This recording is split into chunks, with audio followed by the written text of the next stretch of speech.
Friday the 13th, guys. You know why I love this day? Because it's the perfect excuse to watch some horror movies. And if you're anything like me, then you love horror movies. But have you ever stopped to consider whether ghosts and demons and spirits and all that jazz are real? Well, if you had the chance to ask Ed and Lorraine Warren, they'd probably tell you that without a doubt, they're real.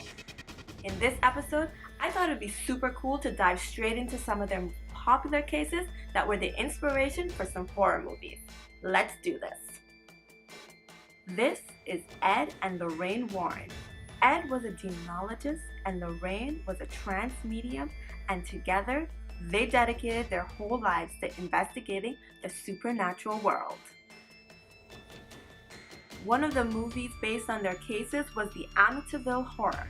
Now, you guys know this movie. The Lutz family buys this Dutch colonial home, and just 28 days later, they move out due to all of the paranormal activity they experienced. 20 days after they moved out, Ed and Lorraine began their investigation. During the investigation, Ed was physically pushed to the floor while using some religious provocation in the basement. Lorraine was overcome by the sense of demonic presence and was plagued by her psychic impressions of the DeFeo family's bodies laid along the floor covered in white sheets and a sense of physically being pushed back. Now, the DeFeo family were the previous owners of the home before the Lutz family moved in. The research team also captured an image of the spirit that appeared as a little boy peering from the second floor.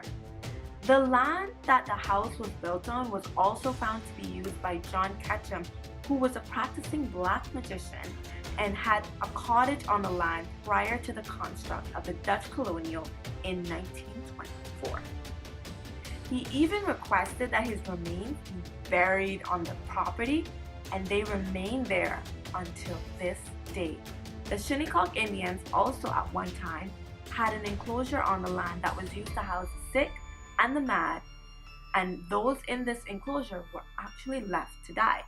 The Warrens believed that the suffering there had left the property with a very negative energy and dark history, and that such a negative history was a magnet for demonic spirits and the preternatural.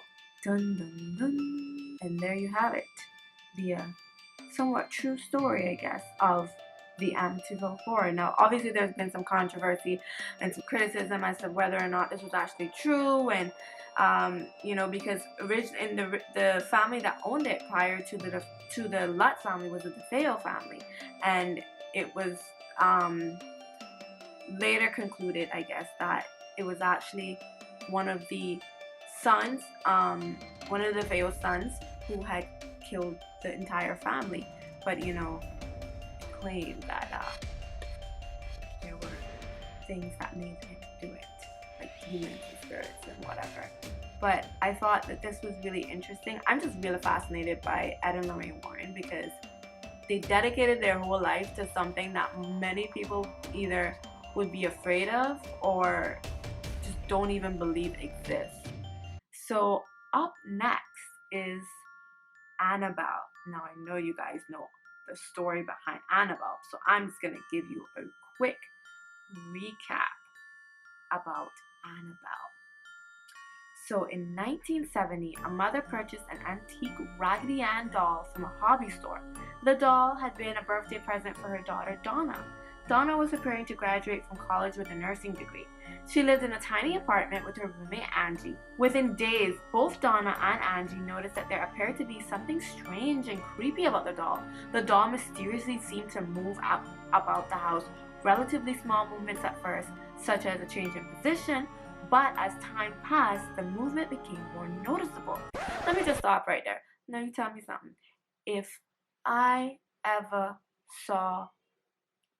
a doll, an antique doll at that, and I left it in my room on a chair, and I come back and that doll in the exact same position, you best believe we gonna burn it, it not staying in my house. But people just be like, oh, just my imagination, doll's not really moving. Me, I'm like, especially more than one time. More than one time. Maybe the first time I'll be like, you know what, maybe the doll fell. Big whoop, you know, could happen.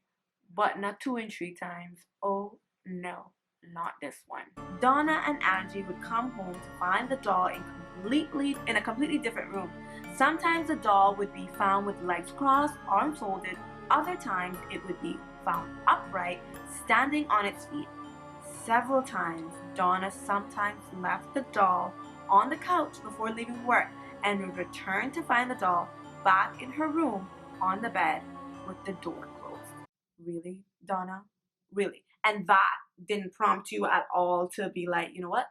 We gonna get rid of this damn doll. I don't care. I'm not keeping it. Sorry, Mom. I'm getting rid of this doll. It's too damn creepy. But for whatever reason, this girl kept the doll, and then even weirder stuff started to happen. So the doll not only moved, but it actually would write as well. About a month into their experiences, Donna and Angie began to find messages on parchment paper that read, "Help us," and "Help Lou." The handwriting as if it were written by a small child. The creepy part about the message was that the wording, but the way they were was not just the wording, but the way they were written.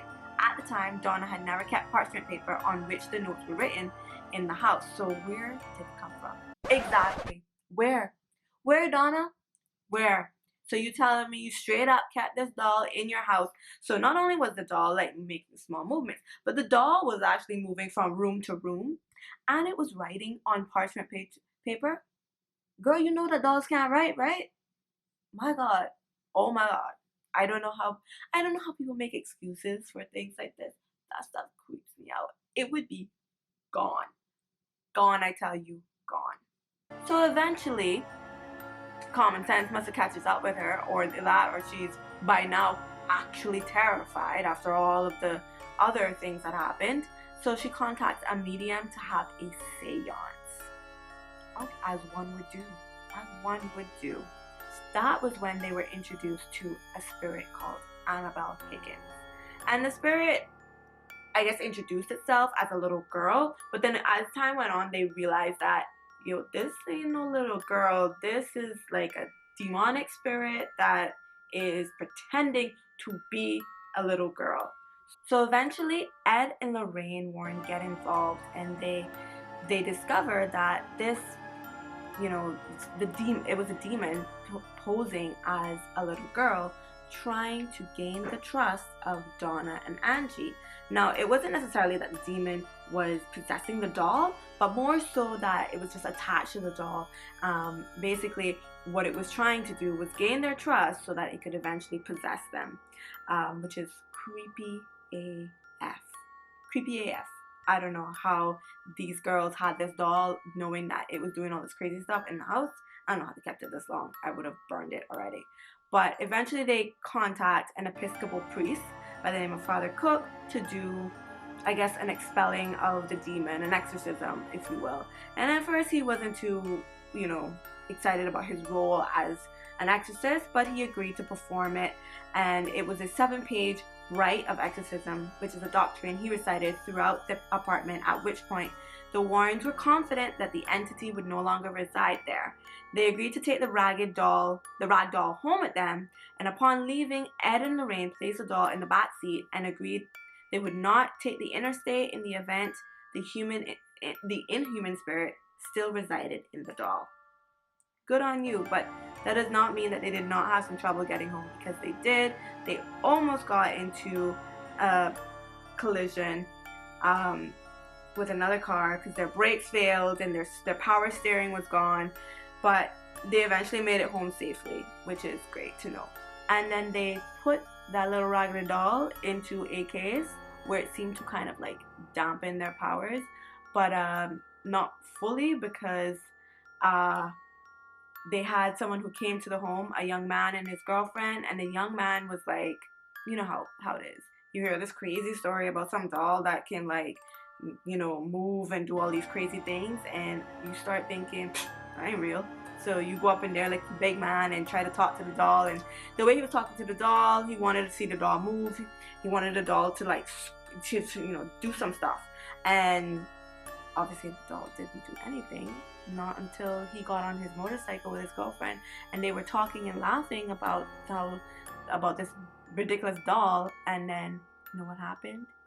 He crashed into a tree and was killed instantly, and his girlfriend was hospitalized for well over a year. Coincidence? You decide. I'm gonna let y'all decide that one. But yes, so you guys are probably familiar with Annabelle because she made her little debut in one of my favorite horror movies, The Conjuring. As you guys probably already know, The Conjuring follows the parents' family paranormal activity that happened in their house. So here's the story for those who may not be all too familiar with it. In January of 1971, the parent family moved into a 14-room farmhouse in Harrisville, Rhode Island, where Carolyn, Roger, and their 5 daughters began to notice strange things happening almost immediately after they moved in. It started small. Doesn't it always start small? A little thing moving here, a little scent over there, a little chill, a little this. It always starts small until, you know, it just sort of metamorphoses. I can't even say the right word. What's the word? Metamorphosis. I don't even know what I'm trying to say. Until it just blossoms into something big. Boom. Eloquent. I know. Let's continue. Carolyn would notice that the broom went missing or seemed to move from place to place on its own. She would hear the sound of something scraping against the kettle in the kitchen when no one was there. She'd find small piles of dirt in the center of a newly cleaned kitchen floor. Well, I know one damn thing. That would be enough to make me crazy, because if you come and your kitchen clean and you come back and you find dirt in the middle of the floor, you better raise some hell, because I'm picking up that dirt. The girls began to notice spirits around the house, though for the most part they were harmless. There were a few, however, that were angry. Now, if you remember in the movie, I remember that there was this game they played. I don't know how true that is, like how realistic or true that was to the parent family, but they had that clap and hide game. Nah, bro, we ain't doing that.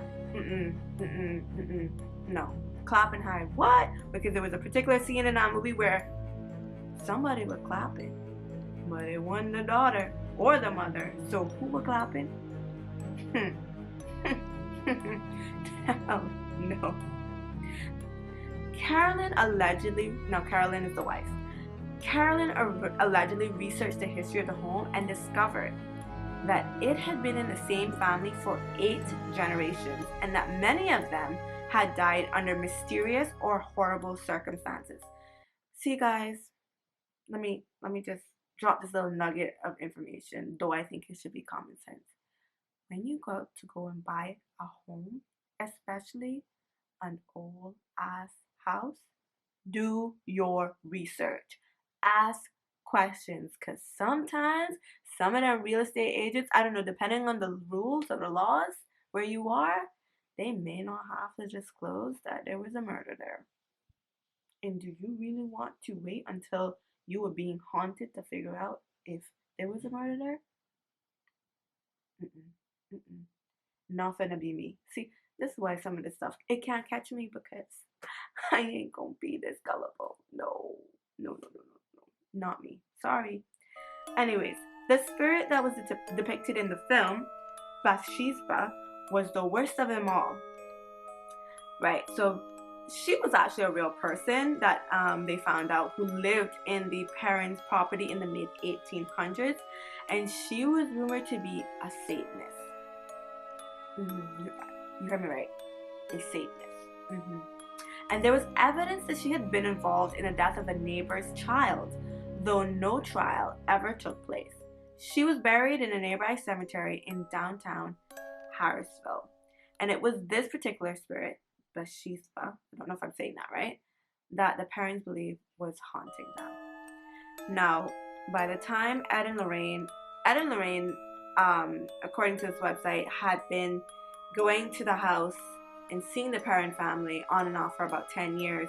And at one point, they did do a seance, or at least they attempted to contact the spirits that were possessing the family.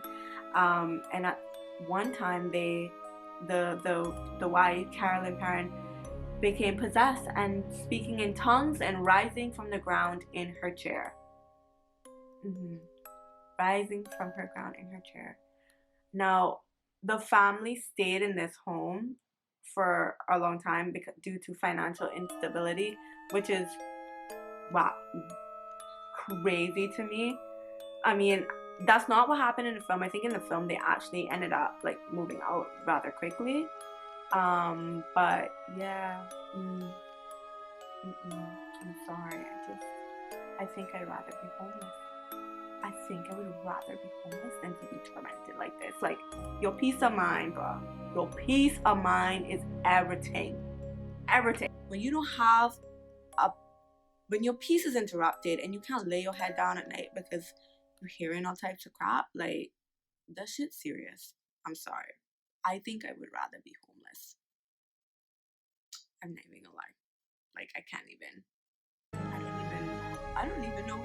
I don't know how they did it. But yeah, so that is the real life story of The Conjuring. Yes, so those are some of the popular cases of Ed and Lorraine Warren that got made into movies. Others include The Haunting in Connecticut, which I think I may have seen like a long time ago. And, you know, they got The Haunting in Connecticut too, and they've got The Haunted. They've got A Haunting in Connecticut. I'm not sure. Maybe that's the original, and then the other two are remakes. I'm not sure. And then you've got The Nun, and I think they have another one coming out called La Llorona or something like that. I don't know, but that one is about the weeping woman, and she tries to she comes and takes children away and drowns them or something like that. So that should be interesting. But overall, I just think Ed and Lorraine are so fascinating. If you want to learn more about them, just a quick Google search. They're truly fascinating, and props to them for dedicating their life to this sort of work. Whether you believe in it or not, it's just overall just really interesting that, you know, I feel like there has to be some inkling of truth to it, even if it's not 100% everything that they said happened. I'm sure there must be some sort of inkling, because it seems like they were being called in a lot by the churches and stuff like that whenever they had unexplained phenomena happening, you know. But as a horror movie lover, I'm inclined to believe that these things did happen, but you never know. Anyways, I want you guys to comment down below, what do you guys think about Ed and Lorraine, you know, demonologist and a trance medium, which is interesting in and of itself. What do you guys think about them? What do you guys think about these horror movies? And if you like this video, hit the like button. Be sure to share it with your friends. Until next time, I'll see you. Bye.